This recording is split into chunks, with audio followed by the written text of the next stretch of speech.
الرحمن الرحیم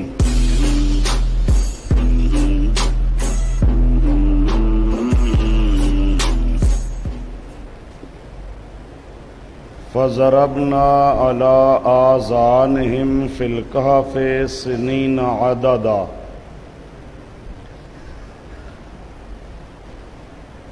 سورۃ کہف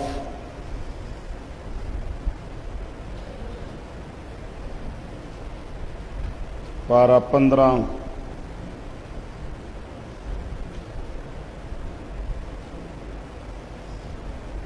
سورۃ کہف پارہ 15 آیت نمبر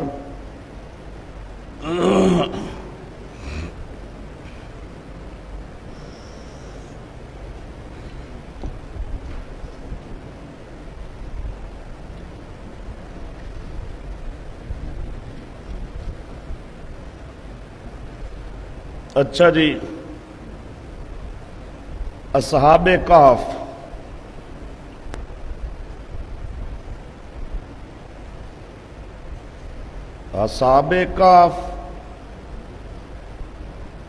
سوئے ہوئے تھے، مرے ہوئے نہیں تھے۔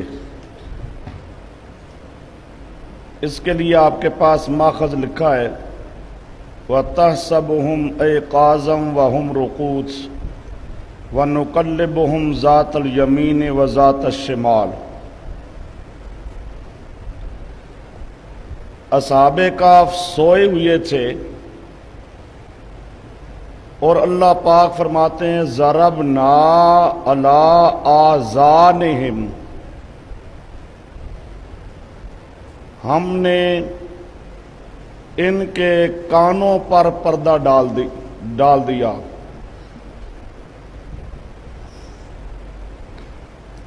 فضربنا علی آذانہم،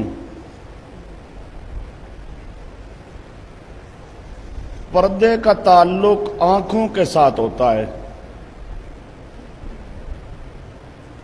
لیکن آنکھوں کی بجائے کان پر پردہ ڈال دیا جائے، یعنی کان میں سننے کی گویا کہ صلاحیت ہی نہ رہے، کان پر یوں سمجھو جیسے مہر لگ جائے۔ کان پر پردہ ڈالا ایسے ہے جیسے کان میں اب سننے کی طاقت نہیں رہی۔ آنکھوں پر پردہ نہیں ڈالا، آنکھوں پر پردہ ڈالنے سے ممکن تھا کان سے کوئی بہت زیادہ آواز ہو تو چلی جائے، لیکن جب کان پر پردہ ڈال دیا جائے تو اب کان سے کوئی آواز وہ سن سکتا نہیں ہے۔ چنانچہ عبداللہ ابن عباس اس کا معنی کرتے ہیں ضربنا علی آذانہم کا کہ سددنا آذانہم عن نفوذ الاصوات الیہا، ہم نے ان کو کے کانوں کو روک دیا کہ کوئی آواز ان کے کانوں سے گزر کر نفوذ کر چلی جائے۔ تفسیر قرطبی صفحہ 263 جلد نمبر 10۔ یہ عبداللہ ابن عباس نے فضربنا علی آذانہم کا معنی کیا کہ سددنا آذانہم، ہم نے ان کے کانوں کو سننے سے روک دیا، اب ان کے کان سنتے نہ تھے۔ یہ ایک فہم سلف ہے، اور دوسرا فہم سلف ہے یہ زجاج لغوی ہے، لغت کا امام ہے امام زجاج۔ یہ کہتے ہیں منعناہم من ان یسمعوا، منعناہم من ان یسمعوا، ہم نے ان کو سننے سے روک دیا۔ لأن النائم اذا سمع انتبہ، کیونکہ سویا ہوا انسان جب سن لے تو وہ بیدار ہو جاتا ہے۔ یہ قرطبی صفحہ 263 جلد نمبر 10۔ تو یہ امام زجاج جو لغت کا معنی ہوا ایک امام ہے، وہ بھی معنی کرتا ہے اس آیت کا کہ فَضَرَبْنَا عَلَىٰ آذَانِهِمْ کا معنی ہے کہ اللہ پاک نے ان کو سننے سے روک دیا، اب وہ نیند کی حالت میں سنتے نہ تھے۔ یہ آپ کے پاس فہم سلف نمبر 3 لکھا ہے۔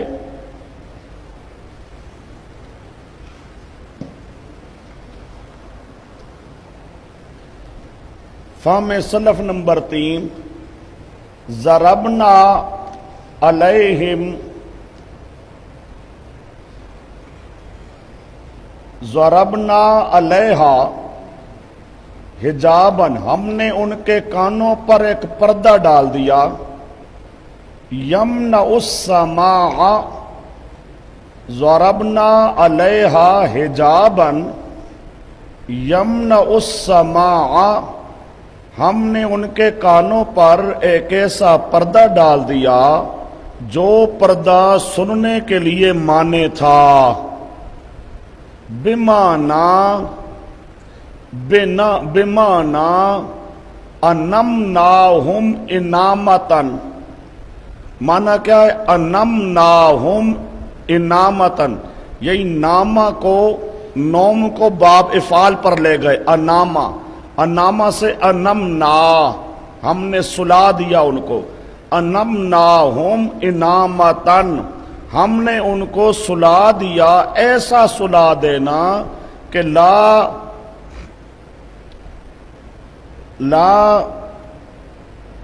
تنتبہہم فیہا الاصوات، کہ نہ بیدار کریں اس نیند میں، سونے میں، الاصوات، آوازیں، ہم نے ان کے کانوں پر ایسا پردہ ڈال دیا جو پردہ سونے کے لیے، سننے کے لیے رکاوٹ ہے، وہ ان کو کچھ سننے نہیں دیتا۔ معنی یہ ہے ہم نے اس طرح ان کو سلا دیا کہ اب کوئی آواز ان کو جگائے نہیں، بیدار نہ کرے۔ اب یہ معنی مختلف اہل سنت والجماعت مفسرین نے کیا ہے، اس کے لیے آپ کے پاس یہ مختلف حوالے لکھے ہیں اس معنی کے۔ تفسیر مظہری صفحہ 18 جلد 6، تفسیر خازن مع معالم التنزیل صفحہ 165 جلد نمبر 4، تفسیر کبیر صفحہ 82، تفسیر کبیر صفحہ 82 جلد 21، تفسیر کبیر صفحہ 82، صحیح کر لو، صفحہ 82 جلد 21۔ روح المعانی، یہ جو صفحہ 211 آپ کے پاس لکھا ہے، یہ روح المعانی کا صفحہ ہے، صفحہ 211 جلد 15۔ بیان القرآن کا یہی مقام سورۃ کہف والا، اسی طرح تفسیر بیضاوی، صفحہ نہیں لکھا۔ اب یہ مختلف اہل سنت والجماعت مفسرین ہیں جنہوں نے اس آیت کا معنی کیا ہے کہ اس آیت کا معنی یہ ہے کہ اللہ پاک نے اصحاب کہف پر نیند طاری کر دی، سو گئے، اور وہ اس طرح سوئے ہیں کہ اب اس نیند کی حالت میں وہ سنتے نہ تھے۔ عبداللہ بن عباس نے بھی یہی معنی کیا، زجاج لغوی نے بھی یہی معنی کیا، اور یہ مختلف اہل سنت والجماعت مفسرین انہوں نے بھی یہی معنی کیا کہ نیند کی حالت میں اصحاب کہف سنتے نہ تھے۔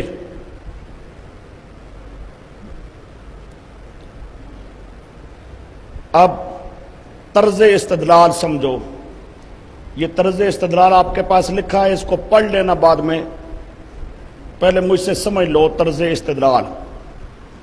اب ہم نے اس آیت کریمہ سے استدلال کرنا ہے عدم سماع موتا، نفی سماع موتا پر، اہل سنت والجماعت کے طرق استدلال جو ہیں ان میں عبارت النص، اشارت النص، دلالت النص، اقتضاء النص، یہ طرق استدلال ہیں۔ استدلال کرنے کے اہل سنت والجماعت کے طریقے ہیں۔ اب آئیے ہمارا یہ طرز استدلال ہے دلالت النص کے طریقے سے۔ دلالت النص، دلالت النص میں کیا ہوتا ہے؟ بات کو سمجھو۔ ایک ہوتا ہے منطوق اور دوسرا ہوتا ہے مسکوت۔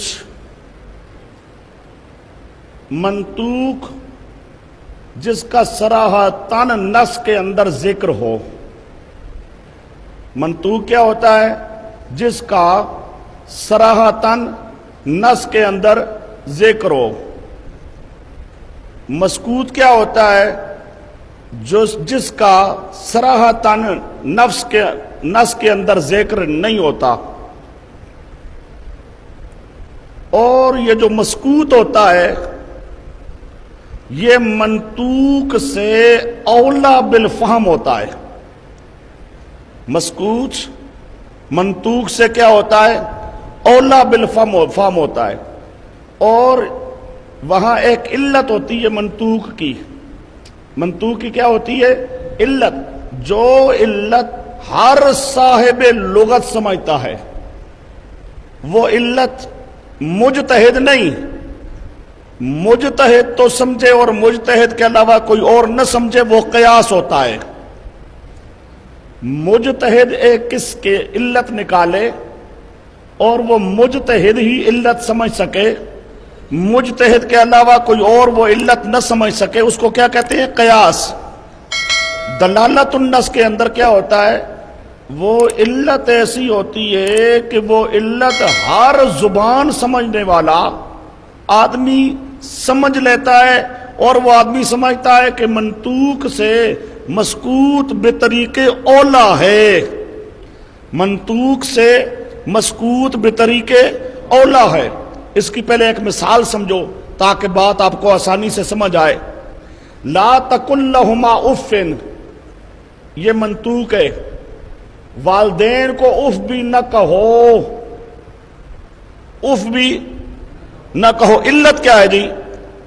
علت ہے اذیت۔ یہ کہنے میں ان کو ایذا ہے، ان کو کیا ہے؟ ایذا۔ اب مسکوت کیا ہے؟ مثلا ان کو گالیاں کوئی دیتا ہے، مارتا ہے کوئی، تو ہر لغت والا سمجھتا ہے کہ جب اف کہنا حرام ہے، والدین کو اف کہنا حرام ہے، یہ منطوق۔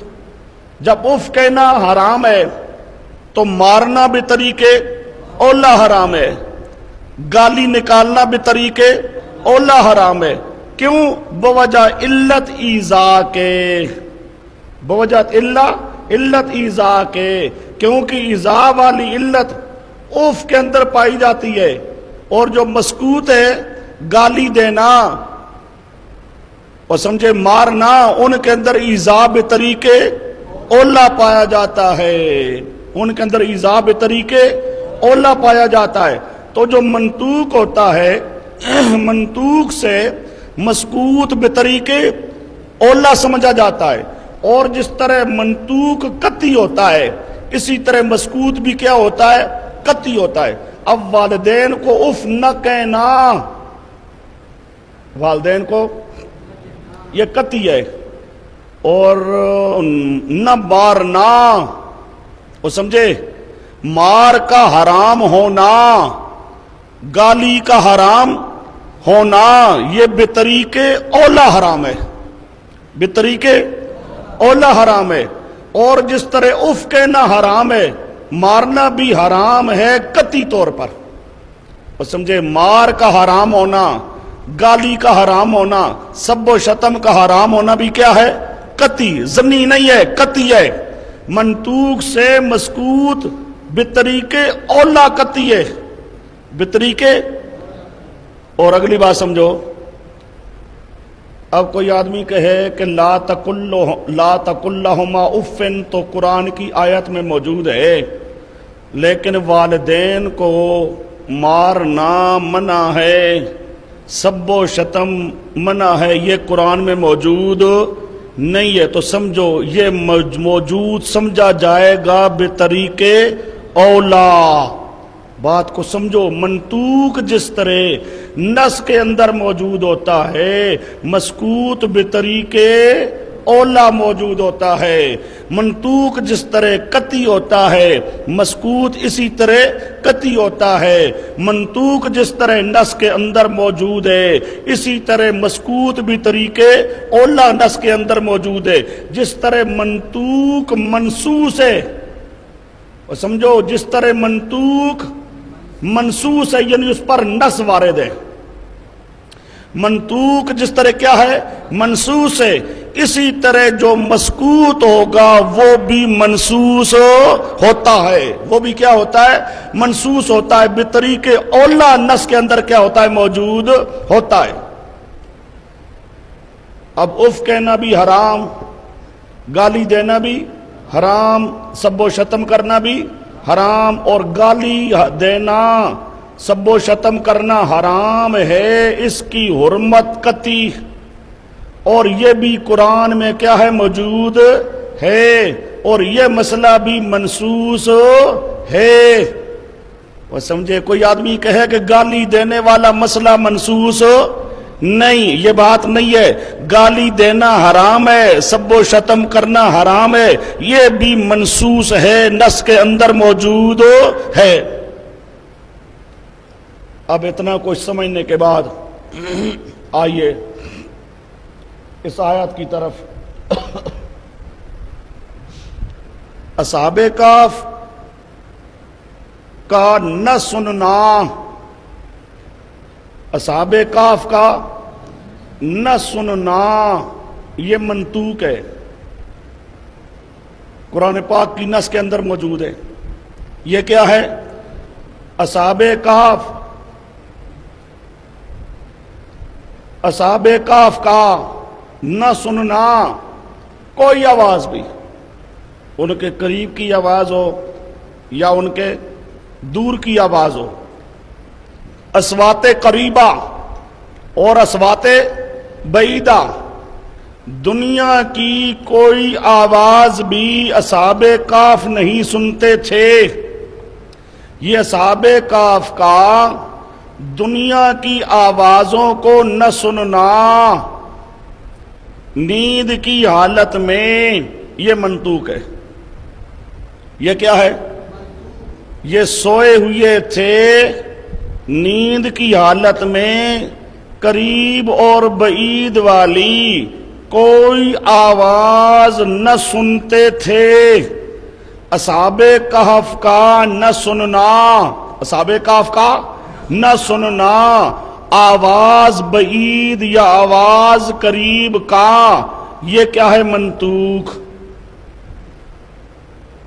اب دوسرا آؤ، مسکوت، مردے کا نہ سننا، مردوں کا نہ سننا قریب اور بعید کی آوازوں کو۔ مردہ نہ قریب والی آواز سنتا ہے، نہ بعید والی آواز سنتا ہے، یہ مسکوت ہے۔ یہ کیا ہے، مسکوت۔ اب علت دیکھو، علت بے ہوشی تے بے ادراکی، جو سویا ہوا آدمی ہے اس کا ادراک نہیں ہے، سوئے ہوئے آدمی میں حیات ہے، ادراک نہیں ہے، سوئے ہوئے آدمی میں حیات ہے، نبض چل رہی ہے، سانس لے رہا ہے، بات سمجھے، سوئے ہوئے آدمی میں حیات ہے، ادراک نہیں ہے، ہوش حواس نہیں ہے۔ اب اصحاب کہف نہیں سنتے تھے، بے ہوش تھے، بے ادراک تھے، بے ہوش تھے، بے ادراک تھے۔ اب یہاں سے یہ علت لے جاؤ، اب سوئے ہوئے کی بے ہوشی، سوئے ہوئے کی بے ادراکی، وہ سمجھے ایک یہ ہے، ایک ہے مردے کی بے ادراکی، مردے کی بے ہوشی۔ تو مردے کی بے ہوشی اور زیادہ ہے، مردے کی بے ہوشی اور زیادہ، مردے کی بے ادراکی اور زیادہ۔ سمجھو ذرا بات کو، سویا ہوا زندہ ہے پر ہوش نہیں، ادراک نہیں، اور جو مرا ہوا ہے اس میں ہوش، حواس، ادراک نہیں، اور حیات بھی نہیں، حیات بھی۔ جب سویا ہوا